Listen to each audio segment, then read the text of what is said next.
En el sur de México el campo no siempre es tranquilo. Hay lugares donde la gente ha trabajado toda su vida, y aún así hay cosas que no logran explicar. En este video voy a contarte 3 relatos reales, 3 testimonios que me fueron contados por personas del campo, sobre sucesos extraños ocurridos en zonas rurales, lejos de la ciudad. No son historias inventadas, son experiencias que dejaron miedo, y que nunca volvieron a repetirse. Estos son 3 relatos reales de campesinos del sur de México que nadie ha podido explicar.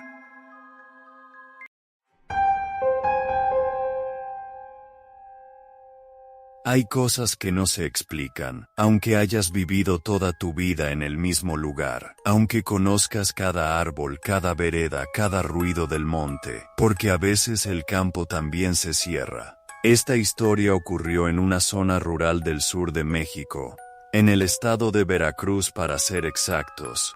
El protagonista de esta historia es un hombre ya grande, 72 años, más o menos, un señor de campo de los de antes, de los que no necesitan reloj porque el sol les dice la hora, de los que saben cuándo va a llover por cómo se mueven los árboles. Toda su vida la pasó trabajando sus tierras, milpas bien cuidadas, surcos derechos, árboles frutales por todos lados. Mango, naranja, plátano, piña, ese pedazo de tierra no era solo su trabajo, era su mundo. Ahí había caminado miles de veces, ahí había pasado mañanas, tardes y noches. Y ahí, según él mismo decía, no había nada que pudiera perderlo. Hasta ese día. Era un día normal, de esos días que empiezan temprano, con el canto de los gallos y el olor a tierra húmeda. El señor salió como siempre, con su sombrero viejo, su machete y su bicicleta recargada cerca. El sol estaba alto, todo parecía tranquilo, demasiado tranquilo. Mientras revisaba los sembradíos limpiando aquí y acomodando allá, escuchó algo distinto. Un canto, no era un canto común. Cuando levantó la vista lo vio, un pájaro. Pero no cualquier pájaro, era pequeño, sí, pero los colores no parecían de este lugar. Colores vivos, intensos, como pintados a mano, azules, verdes, tonos que él jamás había visto juntos en un ave. Y eso fue lo que lo inquietó, porque ese señor conocía las aves del lugar. Todas, las había visto toda su vida, pero esa no. El pájaro estaba posado en un árbol cantando. Un canto bonito, pero raro. Como si lo llamara.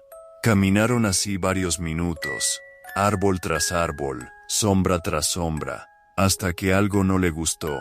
Se detuvo. Miró alrededor. Ese árbol ya lo había visto. Siguió caminando, avanzó un poco más, y volvió a llegar al mismo árbol. Ahí fue cuando el corazón le dio un brinco. No, aquí ya pasé, se dijo. Intentó cambiar de dirección, caminó más rápido, pero otra vez, el mismo árbol. El sol ya estaba bajando, la luz ya no era igual. Las sombras se alargaban, y el pájaro ya no cantaba. El señor empezó a sudar frío. Pensó, ¿cómo es posible? Si yo aquí me crié, si aquí he trabajado toda mi vida. Miró el cielo buscando orientación, pero los árboles tapaban todo. Intentó recordar por dónde había entrado. Nada, siempre el mismo lugar. Ahí, sentado en una piedra, empezaron los pensamientos. Pensó en lo que decían los viejos, en historias que escuchó de niño, que hay lugares que se cierran. Que hay cosas que te hacen dar vueltas, que no todo lo que brilla es bueno. Pensó que tal vez no era un pájaro, que tal vez era otra cosa. Pensó en su familia, en su casa, en que nadie sabía exactamente dónde estaba. Pensó, si se hace de noche aquí, ya no salgo. El monte se quedó callado, ni insectos, ni aves, solo el sonido de su respiración. El señor rezó, como no rezaba desde hacía años. Prometió cosas, pidió perdón. El miedo ya no era nervio, era certeza, certeza de que algo no estaba bien. Cuando el cielo ya estaba oscuro, casi de noche, pasó algo. No supo explicar qué, solo sintió que el aire cambió. Se levantó, caminó, y de pronto, vio su bicicleta, ahí, donde la había dejado. No dudó, se subió, pedaleó como nunca, no volteó atrás. Llegó a su casa pálido, callado, temblando. Nunca volvió a hablar del pájaro con gusto. Nunca volvió a meterse solo tan adentro de sus tierras. Y cada vez que alguien le preguntaba qué pasó, solo decía, algo me hizo dar vueltas, algo no quería que saliera. Y siempre repetía lo mismo, todo empezó cuando seguía ese pájaro, así que si escuchas un canto raro y bonito, no lo sigas, porque no todo lo que te llama, quiere que regreses.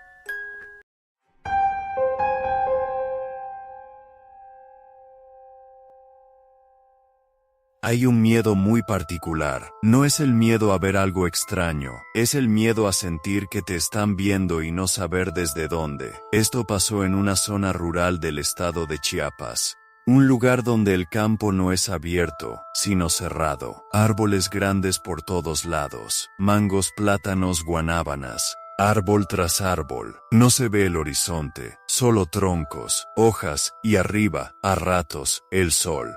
Entre todo eso, milpas, mucho maíz creciendo alto, filas y filas donde cualquier cosa puede esconderse. El protagonista es otro señor de campo, un hombre acostumbrado a trabajar solo. De esos que dicen, aquí no hay nada que me asuste, o como suele decirse, un viejo lobo de mar. Toda su vida había estado ahí, cortando fruta, revisando sembradíos, entrando y saliendo del monte sin problema. Él creía conocer ese lugar mejor que nadie. Y tal vez por eso, no se fue a tiempo. Ese día estaba trabajando normal, moviéndose entre el campo, cuando sintió algo. No un ruido ni un movimiento, una sensación, como cuando sabes que alguien te está viendo aunque no lo veas. Intentó ignorarlo, pero la sensación no se fue. Empezó a voltear poco a poco, disimuladamente, primero a un lado, luego al otro, y nada. Siguió trabajando, pero ya no igual, ya no estaba tranquilo. Sentía la mirada clavada en la espalda. Pensó, no voy a voltear de golpe, el que esté ahí no debe notar que ya me di cuenta, y eso lo hizo peor. El día fue avanzando, el sol bajando, la luz cambiando. En el monte cuando cae la tarde todo se vuelve más oscuro de lo normal. Los colores se apagan. Y la sensación seguía ahí, como si algo tuviera mucha paciencia. El señor empezó a sentirse incómodo, pero su orgullo no lo dejaba irse. Pensaba, ¿miedo yo? ¿A qué? Aquí no hay nada. Decidió quedarse y enfrentar lo que fuera, sin saber que algunas cosas no quieren ser enfrentadas. Ya casi no se veía nada. Fue entonces cuando, entre el maíz, los vio. Dos ojos grandes, fijos, sin parpadear, mirándolo directamente. El cuerpo se le heló, no se movían, no brillaban como los de una persona, pero tampoco parecían normales, solo estaban ahí, observándolo. El señor respiró hondo, juntó valor, se puso de pie, caminó hacia el maíz. Con cada paso, un escalofrío le recorría la espalda, como si algo le advirtiera que no siguiera. Pero siguió, y entonces lo vio. Era una vaca, parada entre el maíz. El alivio fue inmediato.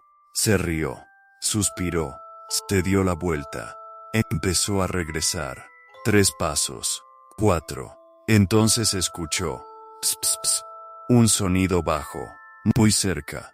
Se le erizó la piel, volteó, y la vaca ya no estaba. El miedo ahora sí fue real. No pensó, solo corrió. Subió a su bicicleta, pedaleó con fuerza. No quería mirar atrás, pero miró, y a lo lejos, algo se movía. No supo qué era, una silueta humanoide, alta y muy delgada que se metió entre el maíz. No supo si era una persona o algo más, solo supo que no era normal. Llegó a su casa agitado, sudando, callado. Desde ese día, nunca volvió a quedarse en el monte cuando oscurece. Nunca volvió a trabajar solo hasta tarde. Y cuando alguien le preguntaba qué vio, decía, no sé, y no quiero saber.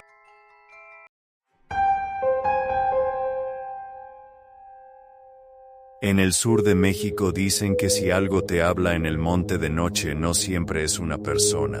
Y esta historia existe porque un hombre ignoró esa advertencia.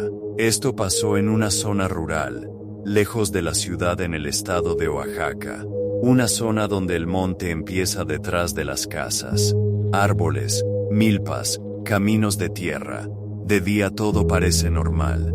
Pero de noche el campo no se ve igual. El protagonista era un señor de campo, acostumbrado a caminar solo. Todas las tardes iba a revisar unos animales que tenía retirados. Ese día se le hizo tarde, y tuvo que regresar cuando ya estaba oscureciendo. El camino cruzaba entre árboles y maíz alto. No se veía el cielo, solo sombras.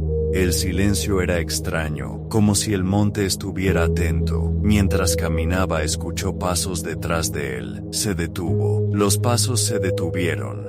Siguió caminando. Los pasos regresaron. No sonaban como de animal, sonaban humanos. Entonces escuchó. Oye, la voz era conocida. Era la voz de un vecino que vivía lejos de ahí. El señor se quedó quieto. Sabía algo. En el monte nadie te llama así de noche. Volteó un poco. Entre los árboles vio una silueta alta y delgada. La silueta se acercó. La luz era poca, pero alcanzó a notar algo. Las piernas se doblaban mal, los brazos colgaban demasiado, y la cabeza no se movía como la de una persona. No caminaba, ensayaba cómo caminar. Entonces corrió, no gritó, no miró atrás. Escuchó los pasos acelerarse. No corrían, pero avanzaban. Escuchó respiración pesada, demasiado fuerte, como la de un animal grande. Llegó a su casa sin aire. Entró, cerró la puerta, puso trancas y seguros, apagó la luz, se quedó completamente callado. Entonces lo escuchó, pasos alrededor de la casa, no rápidos, no nerviosos, lentos, pesados, como si algo caminara con calma sabiendo que él estaba adentro. Las pisadas rodeaban la casa, una vuelta, luego otra. El señor se quedó junto a la puerta temblando, luego un golpe en la puerta. No hubo palabras, solo bufidos, como los de un toro. La puerta se sacudía. El señor empujaba desde adentro con todo su cuerpo. Los bufidos seguían. Después, silencio, pasos alejándose, poco a poco. Cuando amaneció, no había huellas claras, no había explicación. Desde ese día el señor nunca volvió a caminar de noche, y siempre decía, eso no era una persona, y tampoco era un animal, porque en el sur de México, hay cosas que no hablan, solo intentan entrar. Estas historias ocurrieron en el sur de México, en lugares donde el campo todavía guarda secretos. Personas que trabajaron ahí toda su vida vivieron algo que no pudieron explicar, y que nunca olvidaron. Si conoces alguna historia parecida de tus abuelos, o si alguna vez te pasó algo extraño en el campo, puedes dejarlo en los comentarios. Si este tipo de historias te interesa, te invito a suscribirte al canal. Aquí seguimos contando relatos, testimonios reales y sucesos que no tienen explicación. Y si este video te gustó, un like ayuda mucho a que estas historias sigan llegando a más personas. Gracias por escuchar, y nos vemos en la próxima.